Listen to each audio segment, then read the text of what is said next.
It started quietly, like all endings do. A single sentence broke the silence between them. Just that. Do you want him back? The question lingered in the air, trembling like a secret no one dared to answer. Clara turned away, her voice barely above a whisper. No, it's fine. But her eyes told another story. They always did. He took a hesitant step forward. Come back soon if you insist, she muttered, brushing past him. The smell of old paper and dust clung to the air of the bookstore, the same one where they used to dream about forever. You know, she said, forcing a laugh, you can buy more than one at a time. Yeah, he replied softly. I'm just working up the courage to ask you out again. There was a pause, the kind that freezes time. I had most of you, he admitted. There was before you when there was during you. I never thought there would be an after you. But there was, and the after was cruel. Months later, under the dim lights of the county courthouse, the world came crashing down. This court sentences you to 7 years incarceration, the judge declared. His gavel struck like thunder, and just like that, Ethan's life ended, or so it felt. 7 years of silence, 7 years of walls, 7 years of being forgotten. When he walked out of Riverside Correctional Facility, the world looked the same, but nothing was. The sky still stretched wide, but freedom felt smaller than he remembered. Hopeless, he muttered to himself, clutching the release papers in his trembling hand. At the diner down the road, a help wanted sign flickered beneath the neon glow. He pushed open the door, heart pounding. Do you happen to be hiring? He asked the woman behind the counter. She looked him up and down. Yeah, she said slowly. We can't take folks with a record. That word, record, and it followed him like a curse. What's your trauma? A stranger asked one night at the bar, her voice casual but her eyes sharp. I can't get a job because I just got out of prison, he replied. You win, she smirked, raising her glass. Yay me, he said bitterly. Hell, she laughed. Turn this bookstore into a bar, maybe then life would make sense. He smiled despite himself. I do. Take my breath away, he whispered when their eyes met. The stranger tilted her head. Do you guys need help? Do you know how to wash dishes? 7 years experience, he said, half joking. She blinked, then laughed. Okay, not gonna ask you to expand on that. Days turned into weeks. He started helping at the bookstore, sweeping floors, stacking shelves, pretending it wasn't the same place where everything began with Clara. The smell of ink and hope still haunted him. Then one day she came back. As you know, he said stiffly, I live here now.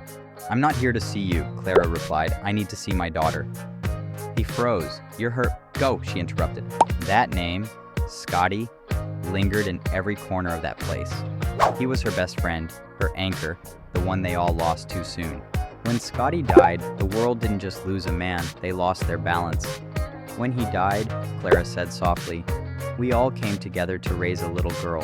Lila, Ethan whispered, her name burned like a prayer. How dare she just show up? Someone hissed in the background. If it wasn't for her, our son would still be alive. Ethan clenched his fist. Coming back was a mistake. I want to meet the human that Scotty and I made, Clara whispered, tears trembling in her eyes. Just once. On the edge of the night, Ethan muttered, remembering the song that played the night everything fell apart. It was the night we met by Lord Huron, their song, the melody that carried both love and tragedy. Why are you here? He asked again. This is going to make it so much worse, she said. We can't, he whispered. Well, I just hope you do the right thing, she said, her voice breaking. It was the right thing, he argued, eyes glistening. I don't know, she replied softly. I just hope you do it.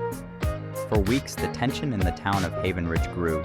Everyone whispered about Clara's return, the woman who had left, the woman who had lost, the woman who now wanted to reclaim what she once had. We've all been wrong about her, Ethan said one night, his voice heavy. You've taken the worst moment of our life, he told her, and made it into who she is. Into who Lila is. Clara looked at him then, really looked. Do you hate me? She asked quietly. He hesitated. I've gone from hating you to wanting the whole world for you. The words hung between them like confession and salvation all at once. Next to me, she whispered. I should probably go. You should probably stay, he said, almost begging. The bookstore, once filled with dust and silence, now glowed softly with the hum of a record player. Take My Breath Away by Berlin played faintly in the background, the same song from the old Top Gun soundtrack that they used to dance to in their kitchen, barefoot and laughing. Oh my, she whispered. Oh my love, he answered, his voice trembling. He took a long look at her. The the woman who had shattered his world and somehow become his reason again. "I take a look at you," he said slowly. "You're taking me out of the ordinary." It was then that Clara finally smiled. Not the polite one she gave the world, but the real one. The one that reached her eyes. The next morning, she went to Lila's school. She stood by the gate, heart racing, watching the little girl laugh with her friends. She looked so much like Scotty that Clara almost couldn't breathe. "Are you her?" a voice asked softly. Lila turned curious. "I'm your mom," Clara whispered. For a long time, the little girl said nothing. Then she reached out, shyly. "You came back."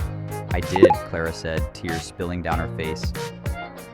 Later that evening, Ethan stood outside the bookstore staring at the fading sunset over Havenridge. He thought of Scotty, of mistakes, of second chances. Coming back was a mistake, he had said once. But now, he wasn't so sure. Maybe some mistakes were worth making. Inside, Clara was reading to Lila. The three of them sat in the corner beneath the flickering lamp, surrounded by books, love, and a kind of peace that only comes after pain. The record played softly again, "The Night We Met," and Ethan smiled. He thought of all the years lost, all the moments stolen, all the nights filled with regret, and for the first time, he forgave himself. Weeks passed. The bookstore, once a place of ghosts, had become something new. A cafe, half bar, half library. The community called it the Edge of Night, named after the song that once broke them apart and then brought them back together. On the opening night, the place buzzed with laughter, with people holding coffee cups, clinking glasses, and exchanging stories. Ethan stood behind the counter, polishing a glass when Clara approached. "Full house," she said softly. "Guess turning the bookstore into a bar wasn't such a bad idea after all." She smiled. "You did good." "No," he said, meeting her gaze. "We did." Later, when the night grew quiet and the lights dimmed, Clara turned to him. "I never said thank you for taking care of her." "You don't have to," he said. "She's Scotty's, she's ours." There was silence. Not awkward, not empty, just silence, filled with meaning. Then she whispered, "You taking me out of the ordinary, Ethan." He smiled. "You were never ordinary, Clara." Outside, the rain began to fall, soft, steady, cleansing. The sign above the door flickered. The Edge of Night, books, bar, and belonging. Inside, the music changed again.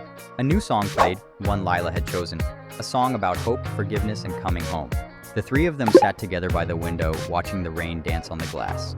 For the first time in years, they weren't haunted by the past. They were living again, fully, fearlessly, beautifully.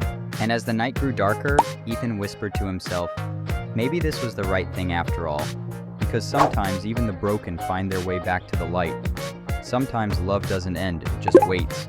And sometimes the night you met becomes the night you finally begin again.